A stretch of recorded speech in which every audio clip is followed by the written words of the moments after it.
Welcome to SVG-TV News for Friday, January 29th, 2016. I'm Lafern Fraser with the details.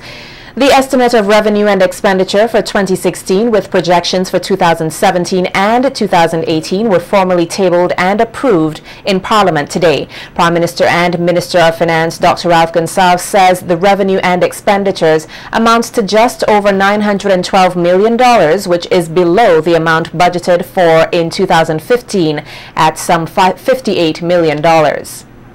Dr. Gonsalves says the winding down of projects such as the Argyle International Airport accounts for the reduction in the budget, which is some 33% less than the planned capital program last year.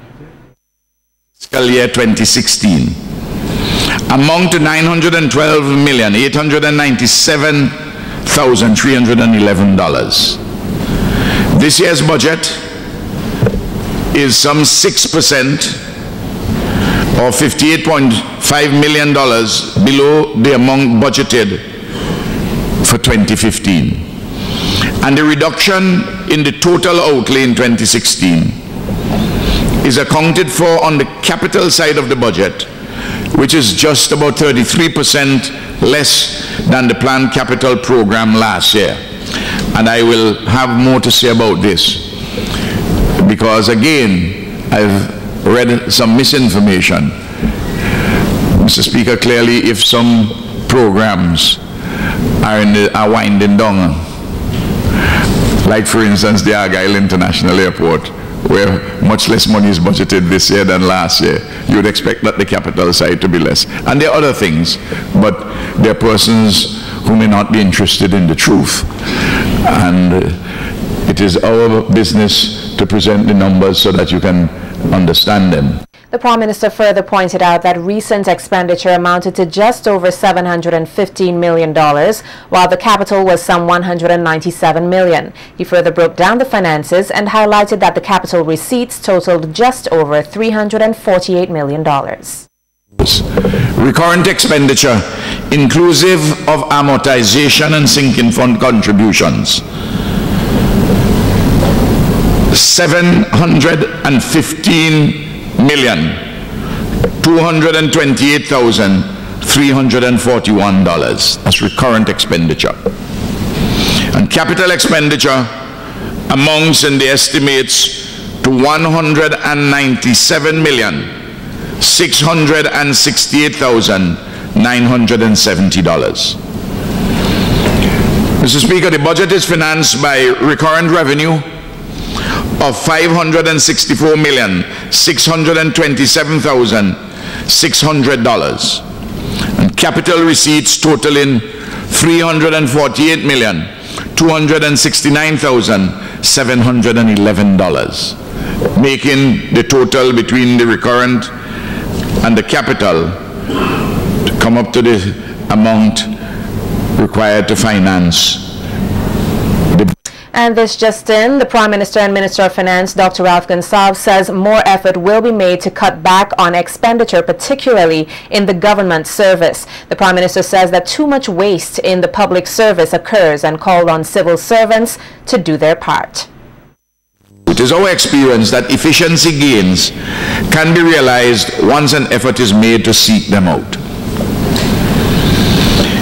This category of spending is made up of several items, including utilities, communications expense, telephone, the internet, operating services, maintenance services, rental of assets, materials and supplies, and a few more.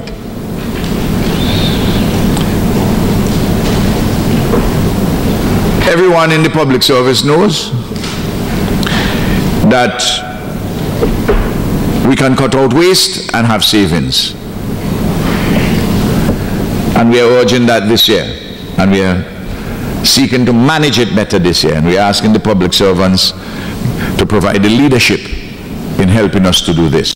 Leader of the opposition, Arnim Eustace, believes that too much of the estimates debated in the House of Parliament is time-wasting. At the New Democratic Party's or NDP press conference yesterday, where Eustace expounded on the 2016 budget estimates, the economist says that while the government has over $900 million on paper, implementation is another issue. You feel useless, frustrated, your time wasted sitting down there to listen to that garbage. You know, when we look at these estimates that they give us here now, it's also a big fat document, you know. But whether it's what the paper is written on is another matter. Okay. Right now, we say in here, in this document, that we're going to spend in the estimates for the whole year for everything, both projects and to pay wages and salaries and so on. We're going to spend $912 million, you know, on paper. You don't have $912 million in here, you know. You have it written in here, but it's not in here. Because when you look at the taxes you collect, very often not enough to even carry 1/2 of the expenditure. That's why you have to go out and borrow money in addition to. Expressing his displeasure at the absence of members of the opposition New Democratic Party members at today's session of Parliament for the presentation of the 2016 budget estimates, Minister of Economic Planning Camilo Gonçalves said that in the context of a challenging global economy, Vincentians must experience value for their money. Gonçalves said that with $7 million being spent to pay members of the House, it is striking to him that opposition members are absent, and wondered if they had the same attitude when it comes to collecting their salaries. Gonçalves said that the show by members of the opposition is an indication that they are not interested in the business of the people.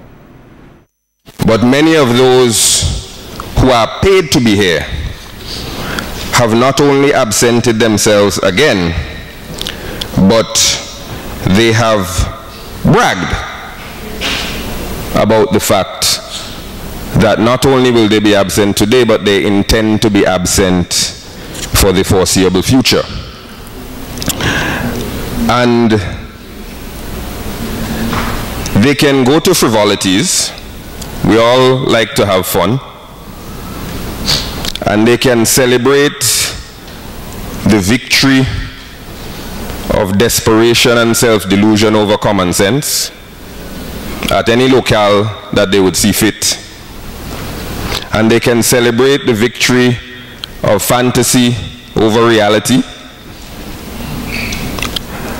But if your celebration of delusion gets to the point that it is interfering with your real work, then you have to consider whether or not you are fit for the job that you applied for. Minister Gonçalves noted that many parliaments around the world have created legislation to have the salaries of absent members forfeited once they cannot present valid reason for their absence. He stated that it is due time that such laws be drafted in SVG as the behavior is becoming prominent. And Mr. Speaker, while an elected member can say with some justification that the role of an elected member is greater than coming to Parliament. You have to meet people, you have to do things in your constituency. This is a central part of your job. And there are people who have absented themselves, most notably the Honorable Senator Barnwell and the Honorable Senator Ferdinand, who have no such constituency responsibilities. Their sole function is to add to parliamentary debate. They are not constituency representatives, they are not ministers, they are not parliamentary secretaries. And to show up, to swear in, to leave, to then collect taxpayers' money on a monthly basis is a travesty. Drawing attention to the absence of opposition members on mandatory committees, Minister Gonçalves called on the Speaker of the House to elect members of the opposition to these committees, since he said their leader has failed to do so. They say select committees shall be constituted to reflect the balance in the House.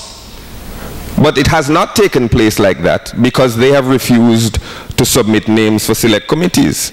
But you, I submit, Mr. Speaker, have the obligation to ensure that the select committees reflect the balance of the House. If the Honourable Leader of the Opposition does not want to name members to participate on the Public Accounts Committee or the special committees or the Committee on Finance, which just met without them this week, then I believe that you, Mr. Speaker, can name members of the opposition and then they can decide whether or not they want to attend. But their recalcitrance and their obstructionist behavior cannot cause or force this entire Parliament to violate the Constitution of St. Vincent and the Grenadines and the standing orders of this Honourable House. Member of Parliament for the Northern Grenadines and second Vice President of the opposition New Democratic Party, Dr. Godwin Friday, says members of Parliament have the right to choose ways in which they can represent the people who elected them. In answering a question at a media conference yesterday as to whether they are shortchanging the electorate by refusing to go to Parliament and debate the estimates, Dr. Friday says that parliamentarians have a right to choose to refrain from Parliament, particularly as it pertains to protest action, which his party is currently engaged in. Mr. Eustace outlined in his presentation at the beginning that we have a series of actions that are being taken to continue to protest against the elections 2015. The presumption that when people are elected to Parliament, that they, by a constituency, that they can only represent them by going to Parliament every day and doing exactly what the government expects us to do, is a false presumption.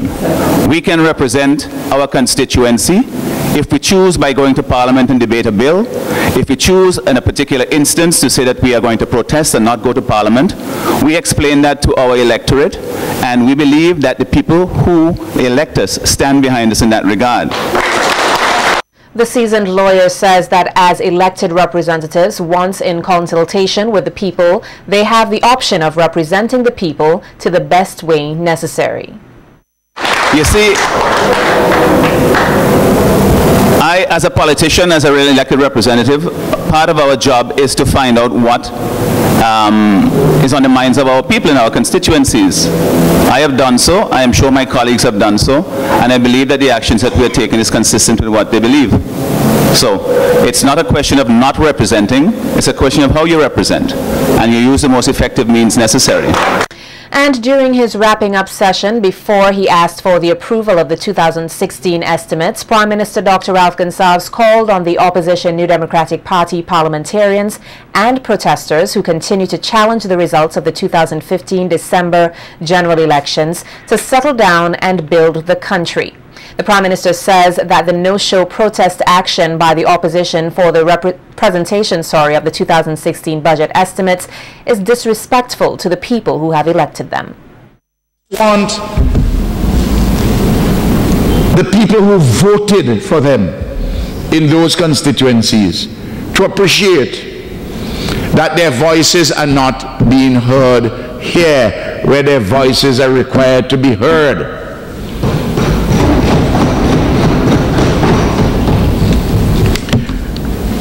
When you disrespect people who vote for you in this manner, you go and you ask people to vote for you.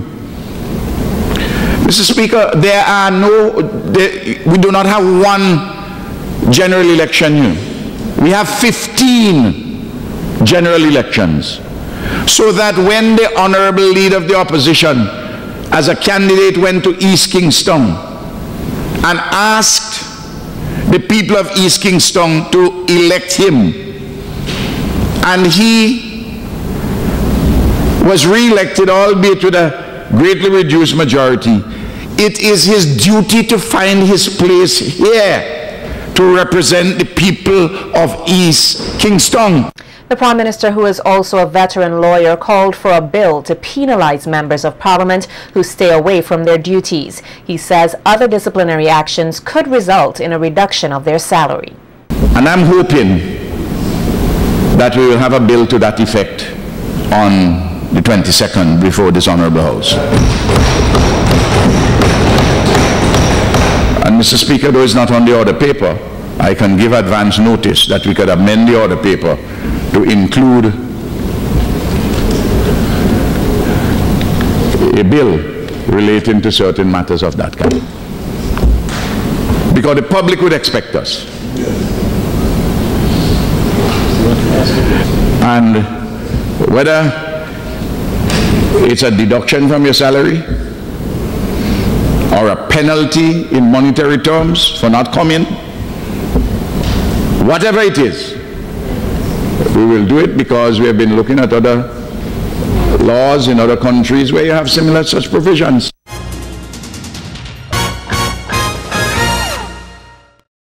In more local news, the Eastern Caribbean Currency Union held a public consultation on the single insurance and pension market project today at the Methodist Church Hall. The Monetary Council of the Eastern Caribbean Central Bank commissioned the project as a way of creating a more efficient means of regulating insurance and pension markets. Giving the opening remarks, Chairman of the Financial Regulator Authority, Leon Snag, highlighted the fact that the industry has attracted a lot of attention in the past, and the fallout of CLECO, British American Insurance Company, remains a work in progress. Snag added that this initiative by the ECCU has been propelled by these events and serves to ensure that fundamental changes are made to prevent similar occurrences. Understanding that the proposed single space for the insurance and pension will involve the revamping of the governing insurance and pension legislation. A single, better resource regulatory authority, better and higher standards for service providers, as well as increased opportunities for doing business in the sector. These are worthy objectives, which I am sure we'll all support. But most importantly, we hope that today's forum can assure us of greater protection of policyholders and pensioners than we have experienced in the past. Also speaking today was Nigel Street, Coordinator and Deputy Director of the Grenada Regulatory Authority. Street says the ultimate goal of the project is to create a single space similar to that of the single market, thus creating a space for the free movement of pension products and services. A single market typically involves a mutual agreement among sovereign countries to provide for the free movement of capital, labor, goods, services.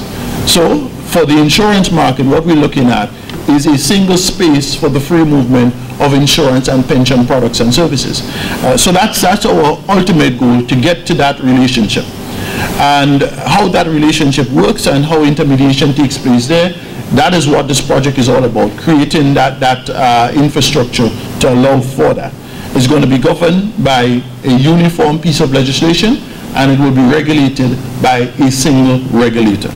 A police officer here is facing charges of theft, ammunition possession and corruption. Constable Mayon Spring faced the court on Wednesday on the charges of the theft of 25 rounds of 5.56 ammunition, possession of the ammunition without license, and that being employed in the public service, being charged with performing the duties of a police officer by virtue of such employment, corruptly obtained 25 rounds of 5.56 ammunition for himself. The offences were reportedly committed between November 27th and 29th, 2015 at the Caliqua police station where Spring was attached. Spring pleaded not guilty to the charges. He was granted bail on condition that he report to the Layou police station every Wednesday and surrender travel documents. The matter has been adjourned to March 1st, 2016. The Division of Nursing Education Performing Arts Club, or DUNPAC, will be presenting their production called Deceptions That Comfort this weekend at the Peace Memorial Hall. The first showcase will take place at 7 p.m. this evening, followed by 2 showings on Saturday and Sunday, same time, same venue. The performance, which was originally set for November 2015, was postponed due to the clash of dates with the general elections. The festival is produced by the Ministry of Tourism, Sports and Culture. This is the 10th year since the Bank of SVG has been sponsoring this festival.